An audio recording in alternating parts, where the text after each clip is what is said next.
Today on the Topping Show, Neuralink is cleared to start U.S. human trials. Bud Light is sponsoring a Pride Parade. U.S. reaches a tentative deal on the debt ceiling. Volkswagen expanding into the United States. Ford to use Tesla superchargers. YouTube to eliminate stories. Old Navy shutting down their San Francisco store. The U.S., quote, won't tolerate China's ban on Micron Chips. And Southwest Airlines pilot is forced to climb through the window when a customer accidentally locks the cabin. All that and much, much more on the Topping Show.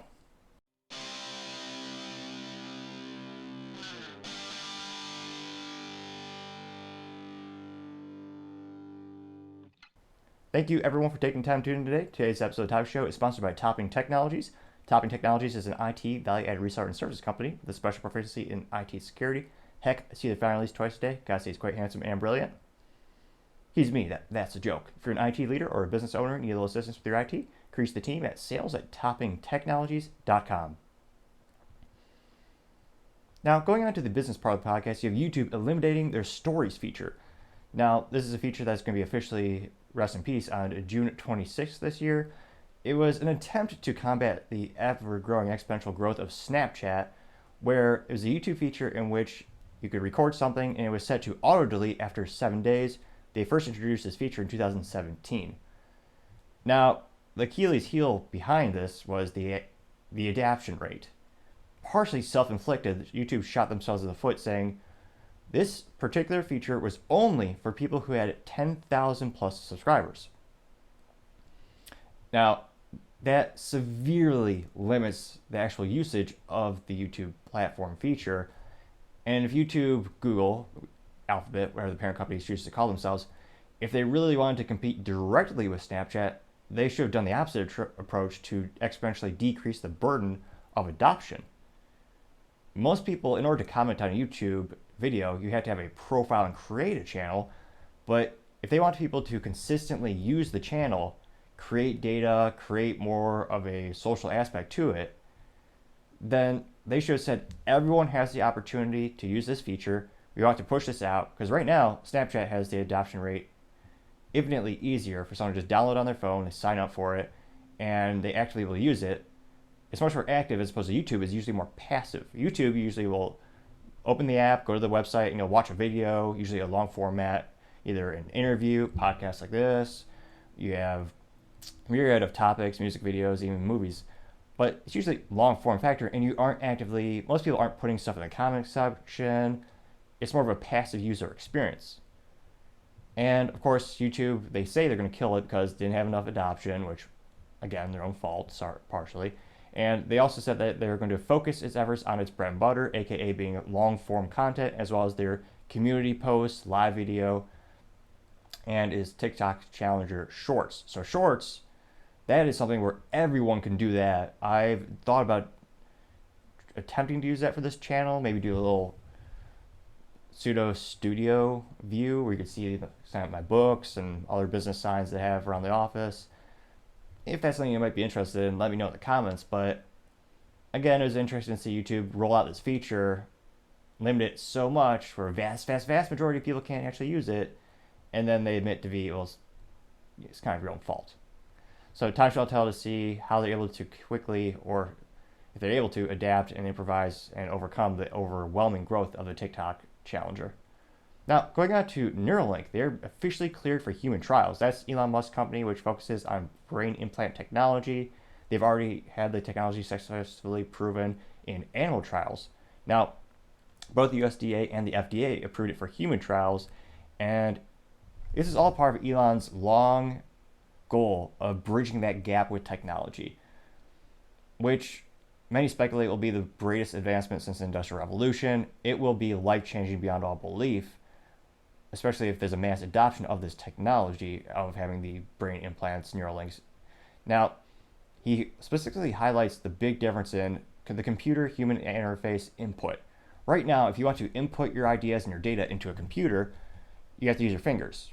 You have to type something out on a keyboard, and if you're pretty good at typing, more often than not you get it in there, but technically speaking, that's much slower than just thinking it, infinitely slower and less accurate. And it's also an issue where no matter how fast you type, it'll always be faster to think it. Many people will say, well, you have voice to text, which is a garbage technology in my opinion, simply because more often than not, it doesn't work perfectly. And if it doesn't work perfectly, there are some applications, some things where people just immediately will never use it again. And after one or two attempts to the voice to text app or feature, whatever you want to call it, on my phone, I quickly acquiesced to the rudimentary just using the swipes with the finger, again, using the human digit, your little thumb, because that was a lot more accurate, and it was actually faster because you'd have to slow down when you're speaking, and you have to pretend to comprehend your words. But all of this is a long, cumbersome interface process. So it'll be interesting to see if you actually get to the point where you can think it and it shows up on a screen, or you're able to just talk to someone via thinking it. Again, it's a precariously very concerning thing morally in terms of what does this do for the human soul, or like just how much mental stress would that increase if everyone knows exactly what you're thinking, whereas privacy is already diminishing. But it is also one of those things where if this chip can make you faster, you're able to think fast, you're able to access data instantaneously being connected to the internet, that's going to be a huge advantage over the competition who don't have that implant. Although, if you think it's bad to get a virus on your laptop now, imagine getting it into your skull.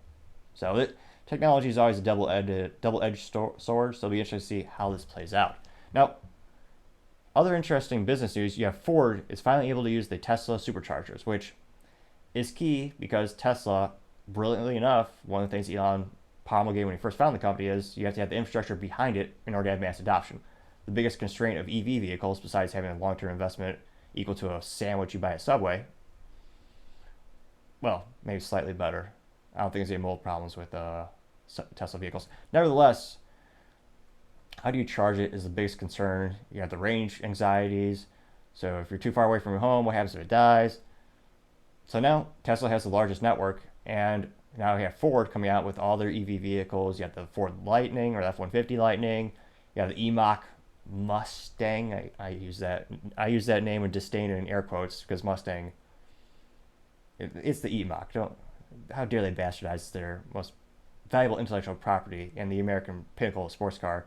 I say it's pinnacle because every other pony car from the good old days of horse, they all died and brought back to life. So the Camaro was the other competition from General Motors, Chevy division. They killed and brought that thing back to life 2 or 3 times. And then you have Chrysler, which bought out Dodge. In Dodge, you had the Challenger Charger.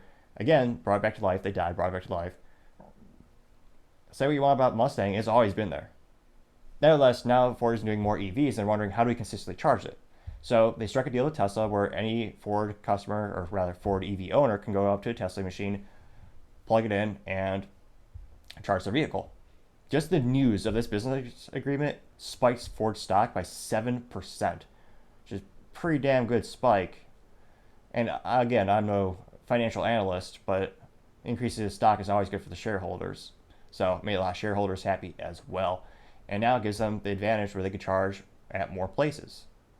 Or just have a gasoline generator in the bed of your truck. As you saw, there's a viral video on Twitter a couple weeks ago where an F-150 Lightning ran out of battery on the highway, but they conveniently had a gas-powered generator in the bed and they just charged themselves.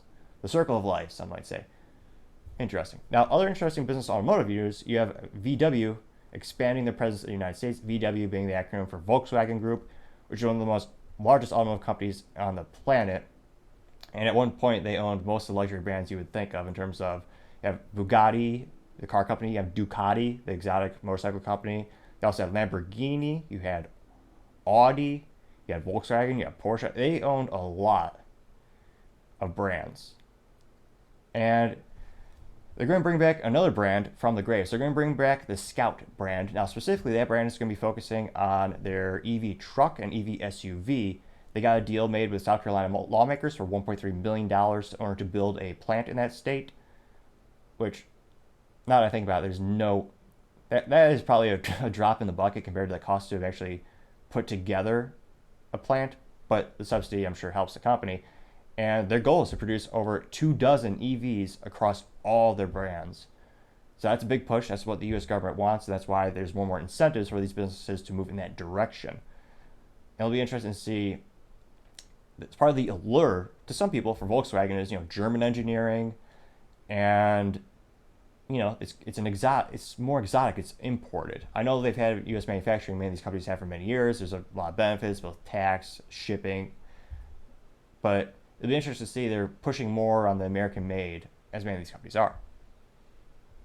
Now, going on to the culture part of the podcast, you have Bud Light coming out with another sponsorship, this time sponsoring a Pride Parade over in Cincinnati. And the reason I'm saying this is not belong in the business blunder for the day is because Bud Light's already been doing this in the past, and with the recent endorsements, I think they're going to go all in on this new marketing technique. They're not going to try to go through both camps or go to the previous. I don't think they'll ever get back to the previous position they had where it was a beer for everyone and it was not making political statements and it was just piss water in a can. I'm far too frugal to actually buy those things. Granted, if the occasion does call, I'll probably have some spirits.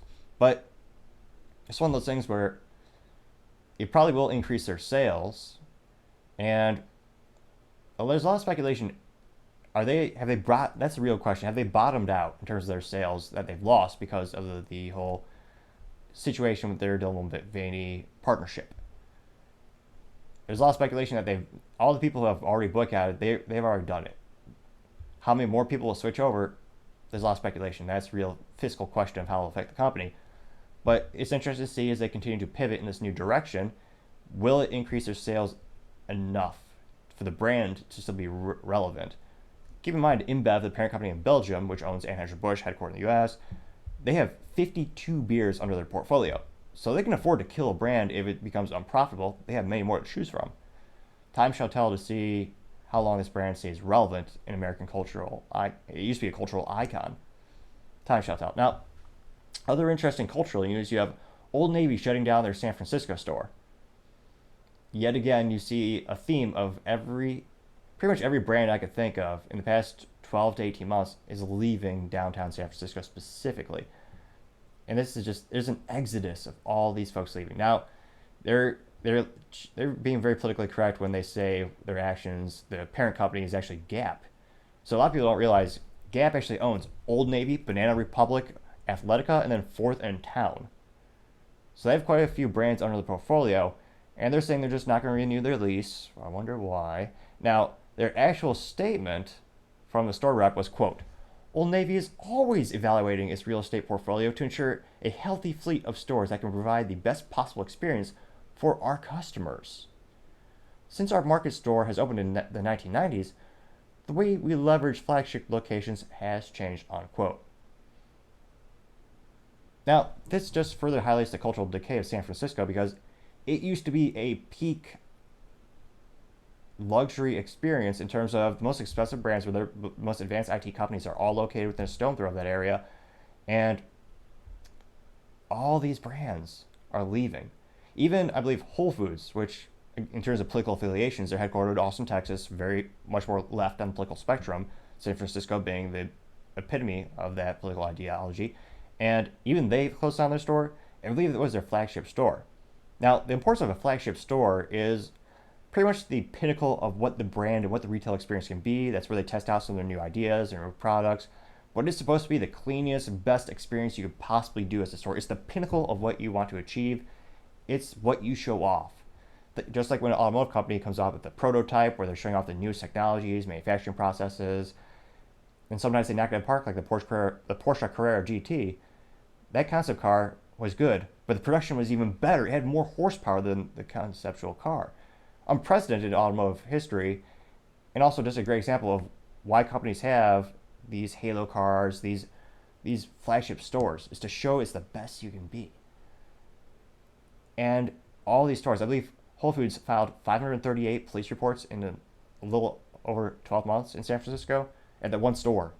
And there are no carts left. Over 200 carts were stolen. So the real question is, will the cultural decay ever reverse? Is there any way they could reverse this trend of every business leaving? I challenge someone in the comments, name one business that has moved to San Francisco in the past 24 months. One. Name it for me. Heck, name one business that's moved to California in the past 48 months. There's been hundreds leaving for Texas, Florida, South Carolina, all states that have better fiscal interest and business interests with the companies. Will the cultural change to attract businesses and decrease crime? What will it take? That's the really multi-trillion-dollar question when you look at all the ripple effect of all these businesses and people. Time shall tell to see what they decide to do. Now, going on to the politics part of the podcast, you have the U.S., quote, won't tolerate China's ban on Micron chips. Interesting. So that's from the U.S. Commerce Secretary Gina Raimondo. Now, Micron Technology is a U.S.-based company founded in 1978 over in Idaho. They're one of the largest producers of computer memory and data storage. Rudimentary speaking, think of the chips inside your computers, inside your cell phone, inside your electronic devices, where actually save and store your data. Now, they claim that this ban from China is, quote, target a single U.S. company without any basis in fact, and we see it as a plain and simple economic coercion, and we won't tolerate it, quote, nor do we think it will be successful, unquote.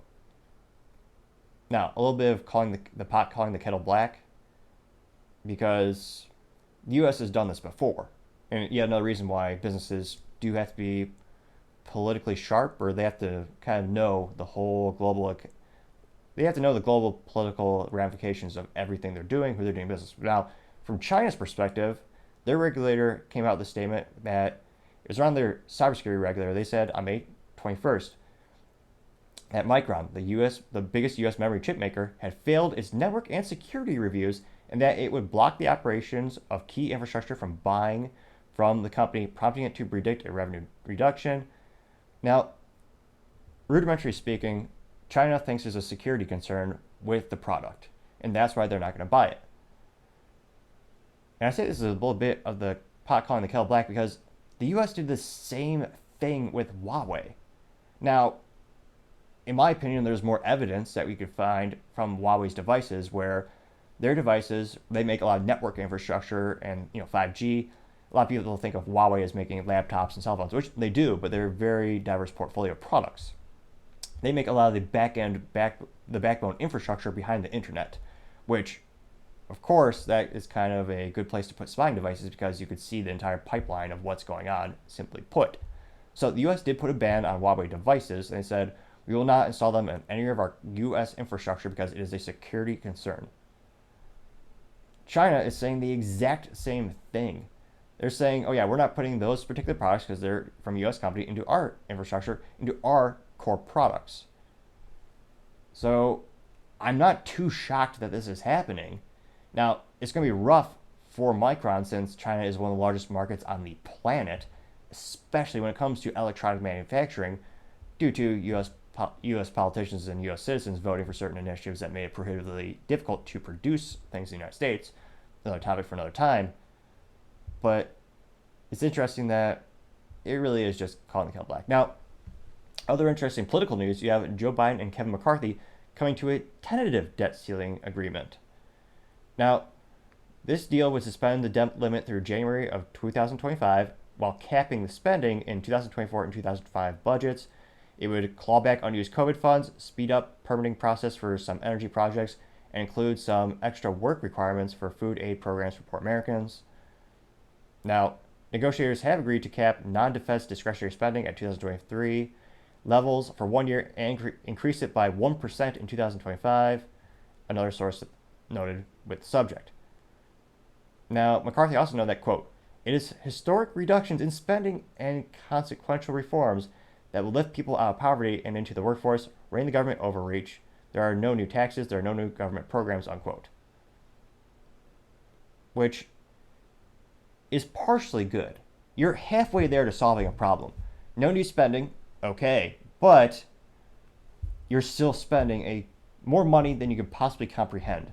Right now, and again, this is going to be outdated within 3 minutes of publishing this video, because if you go to thedebtclock.com, it's quite discouraging. The U.S. is $31.4 trillion in debt. Not millions, not billions, trillions.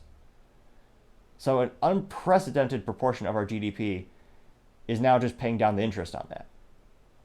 And more people should be concerned because this is going to have a ripple effect. And I suspect it'll be taken care of in the most inappropriate as well as ineffective ways, which is increasing taxes on businesses, the middle class, pretty much the backbone of the U.S. economy, small businesses, all of them. Now, a more prudent business decision would be to slash corporate taxes to, in my opinion, and many economics professionals' opinions, slash corporate tax rates so that businesses move back to the United States, as well as incentivize manufacturing, decrease how much of the programs we're giving, and actually putting some, I'm sure there's politically way correct of saying this, but putting more requirements behind all of the initiatives and handouts that they have in the United States. Not to sound old-fashioned, but when my parents came here, or my family came here from Cuba, they just worked like hell. Now, it's one of those things where a lot of those programs, and I always tell folks, one of the most prolific and true quotes of all time is, "The road to hell is paved with good intentions." Now, I also question how many politicians truly have good intentions versus self-preservation and just wanting to buy more votes with programs. But it used to be, because I talked to some folks who are a little bit older and wiser than me about the rules, specifically around such use cases as unemployment, and there used to be a lot more checks and balances in terms of the requirements to consistently receive unemployment benefits. You have to show hey, I interviewed at ABC. So the requirements have changed throughout time, and many people feel it used to be a temporary tool, and now it's become a permanent tool for some people.